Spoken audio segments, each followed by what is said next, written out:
joining us here on Opin Facts, where we talk openly about the facts and opinions surrounding our culture across generations. My name is Dr. J. Today I am taking the reins, and instead of my usual co-host Nell, I have with me here my Nigerian son, Julius. Our discussion is going to take us across the seas today, but before we begin our usual wind down, Julius, this is what we do. Today we are trying out a new wine called Lancaster, which is from Germany. It's a sweet red, so let's see. This is a new one, so here's to us.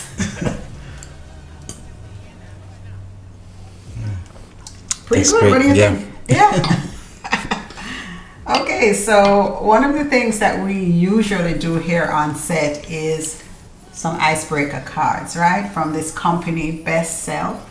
They have some really incredible questions. I mean, we've had some fun with them. So let's see what we have here. I'm gonna just pick one from the back and, ooh, okay. This is gonna be hard for me. But if you could only eat one meal every day for the rest of your life now, what meal would it be? Eba and egusi soup. All right, tell me what's that? What's in it? So I that's might want to choose that too. Cassava flakes. Cassava, okay. Yeah, like you make it as if you're making custard, you know, and then it's a bit solid, you know. And then egusi soup is like melon seed, and I don't know what you call it here, but pumpkin, like ugu. Pumpkin, yeah. It's kind of like squash in a sense. Yeah, then a mixture of fish, meat. There's what we call pomo. Pomo is cow skin. That does sound good. That does sound good. I mean, you need to taste that food. So you'll be having that every day for the rest of your life, and you're okay with that? I'm good. Let me see. Now, it's going to be hard for me, but I'm thinking I'm going to have cow foot. Cow foot? Yes. Oh, okay. It's very, what's that word? Gummy, kind of, but you know, it's good for your joints, I hear. So I would go with that with some rice and peas and some vegetables. Okay. I think I could live with that. I think I could live with that. Nice. So so we're eating that for the rest of our lives. That's something. So as I said, we're going to be talking to Julius about the incredible work he's doing in Nigeria with his EdTech hub. Yeah. That he has done a lot of work on helping children, and you know, just the work that a lot of young people are doing across the continent to make positive change. So let's talk first about how we met. Yeah. Because that in itself is an incredible story. Most people find it very odd that we met in the way we did. So take it from there. Yeah, I think one afternoon, my time. So I don't know, maybe that's your evening. Morning, I think it was morning for me. Oh, okay. Yeah. So I was just, you know, in my room. I was trying to, you know, navigate some stuff online, and then I saw the Clubhouse app. So I downloaded and I created an account immediately, you know, and then I started checking out different conversations. Different rooms. Different rooms. And then I saw these rooms filled with a lot of people, you know, introducing themselves. So I clicked on that stuff and I joined. And what a click that was. Here we are, right? Yeah. So when you went on Clubhouse that day, you were actually in Nigeria. Yes, sir. I was here in Georgia. You clicked, you came in the room. Yeah. I think it might have been like a Jamaican type room, and we were just talking about you know, what people were doing, and then here you were. I think that was just it, and I was asked to introduce myself. And that's when I started talking about my work in Nigeria, and you know, the next night I got a message on Instagram like, hey, and that's how, you know, we started talking. You know, and now like, you know, we are here. And here we are, and here you are from Nigeria, sitting in my studio. recording the podcast. Yeah, in America. In America, right? So, and you know, we've done some things together since. I have worked with you with some of the children. Yeah. I have taught some online classes for you, and that for me, I really hope they learned from me as much as I learned from those children, because you know, just seeing them, seeing how excited they were to do those classes was just moving for me. Yeah. So tell me about where you got the vision from for that, for Learner's Corner.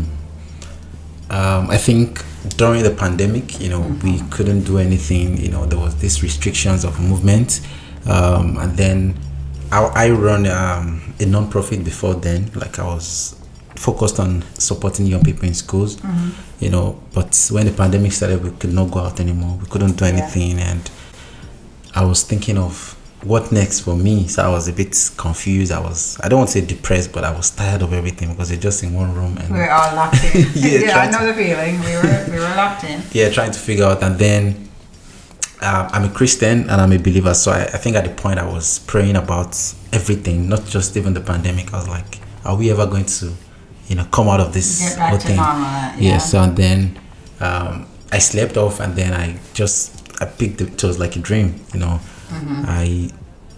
Something was telling me a space for resource. That is Learner's Corner. You know, like a space for it. So I woke up and I started to write out everything. I drew the platform on my paper, and then I started talking to my friends. I'm like, how do we build this? You know, I think this is something we should work on. You know, but we don't have any experience, you know, like coding or anything. Like, I don't know. So I needed to figure out how to get somebody, you know. And then because of the way I was, you know, taking in the vision, I started to read a lot of books about the future of work. So luckily I got a friend who was interested, but he charged me. I needed to pay him to do that. So we used this React app to build like something very small, and then we started uploading the class note of students online. And before we know what was happening, I think in less than 3 months we had over 2,000 students. So where are you today in terms of numbers of? Yes, so now we are not just working one-on-one with students anymore. We are now working with schools. So expansion. We discovered that, you know, working with students, sometimes there's limitations, internet accessibility, device, and all of that. So we changed our strategy from like talking to students directly to talking to schools giving us the time to engage online with the students within the school time, you know. So that's like the model is like a B2B model that we, you know, we are running, and we are in the process of also scaling to other places, you know. We're trying our best, you know, it's a lot of work to understand how to teach, and the goal is not just to even make education content available. The goal is to improve learning outcomes. You know, we see a lot of people who have gone to schools, but they can't make decisions for themselves, you know. So we want to improve how people are learning, not just people accessing education. So using animations, using storytelling, our teachers are using. How much staff do you have? Yeah, right now I think we are no more than 11. Yeah. Okay. So, but I mean, this started from you waking up with a dream, and now you're employing 11 people. I remember at some point during the pandemic, you were doing stuff for the teachers. Yeah, we had over 30 teachers. Basically. Yes, over 30 teachers that volunteered from different parts of the world, you know, to help us with our content. And I think at the point we could not manage that number anymore. And I also did not have a laptop. Wow. Yeah, so I borrowed from my boss. You know, I told him I need your laptop. You borrowed a laptop. So I borrowed a laptop to start. EdTech company. I mean, take that in. That's vision. That's following through. That's when we say making something out of nothing. We talk about using lemons to make lemonade and all of that. This is what happens in reality. Yeah. Very true. Yeah. So where do you see going from here? You could franchise that out and have different ones. Yeah. I mean, here in America, in different countries. Right now, the vision has gone beyond just Nigeria now, and that's why I'm back in the US to learn from companies here that design mobile STEM laboratories. You know, like the company I worked for in Maryland. You know, they are into mobile lab development for education. So when I was here, working with them in Maryland, like we go to schools, we go to counties, and we move around in that van.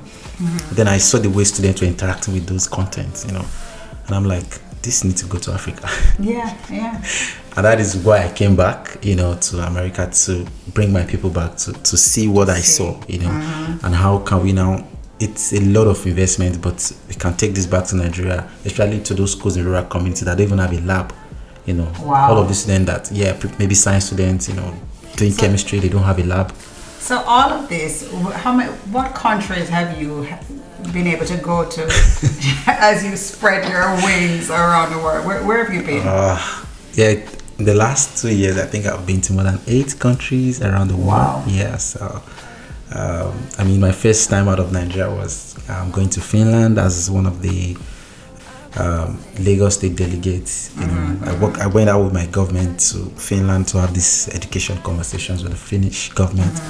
And then I came back to Nigeria. I went to Germany. From there, I went to Estonia. I was just traveling around Europe. It's much easier to travel with the Schengen visa, around those countries. So, wow. And later in the year, I came to America. Wow. So you've been there. You're making an impact. So let's talk about this book, right? This is Africa. This is just some stories of young people who were able to get the highly coveted Mandela Washington Fellowship, right? This is, and of course Julius is one of those, one of the 2023 Mandela Washington Fellows, right? Yes. So we have Julius along with 11 others in this book, which is actually available on Amazon right now. And this book tells the story of what these 12 young Africans, and they are from different parts of Africa. Some of the countries we have Togo, Zimbabwe, South Africa. What else? Niger Republic. Yes. Cameroon. What else? Let's see. What Congo, else? DRC. Congo. Yes. Not forget Congo.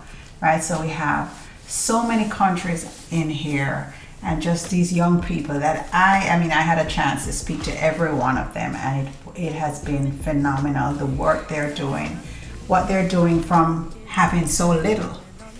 We have medical doctors who are doing free surgery. We have somebody here who stutters and didn't have that keeping back. He used that to encourage other young people who are stuttering, because stuttering is something that can be, so intimidating as a child. So, and then your story, of course, with Learner's Corner and how you're reaching out to other young people, to marginalized people, to make sure that they have access to education.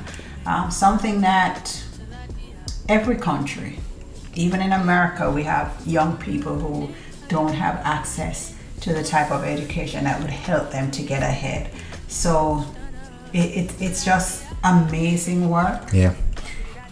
Of course, I am looking forward to more work with you. I know we've talked about some other things we're going to do. I am going to definitely get to Nigeria. Right? I can't be telling people I have a Nigerian son that I have not visited, right? And you have come to visit me twice already. So I have to get to Nigeria. We can't wait for you to come. See, but here's the thing. Some of the others in the book, they want me to come to their country. So how are we going to do that? How are we going to do that? If you come to Nigeria, you can easily go to Ghana. Easily go to Ghana, yes. We forgot that Ghana is in here too. You can do Togo. Cameroon. Yes, you can do that in a week. Those countries, Niger is close enough as well. Niger Republic too. Yes, so it is close enough. 4 countries now. So I have to have my bag well packed, right? So amazing. I am just so glad that you are here. I am so hoping that friends, those who are watching this podcast will get the book, and in the book it tells you how you can contact each of these Mandela Fellows.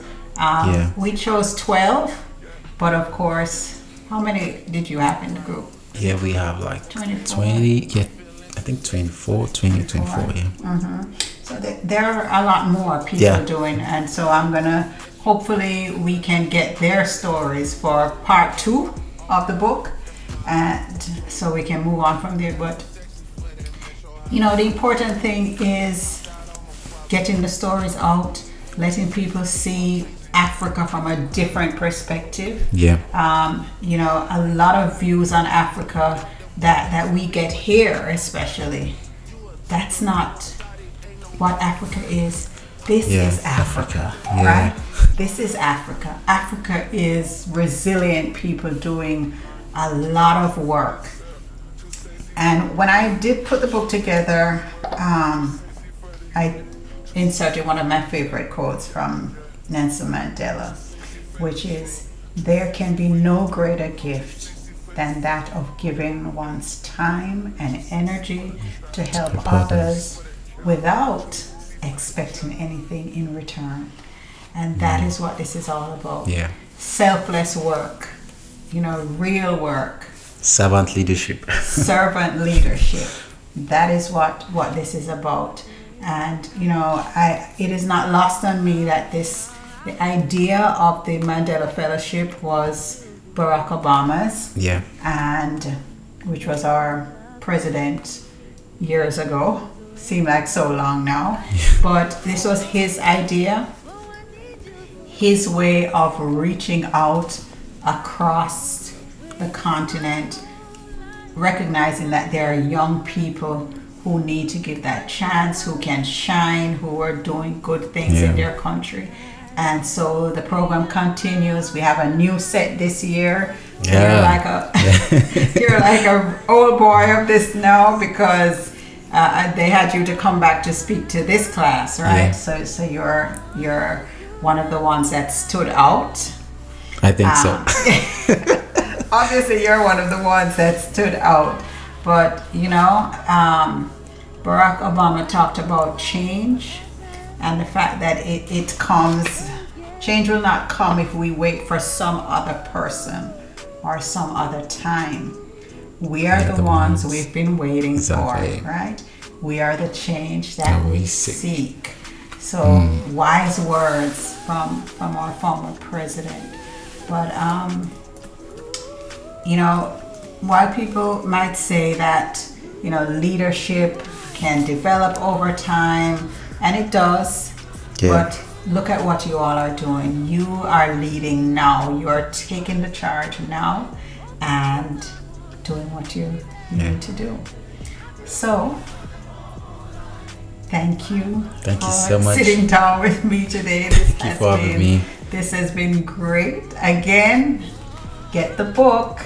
Get the book. Support the cause, right? Yeah. And we'll see you next time. Don't forget to like, subscribe, and share this podcast with your friends.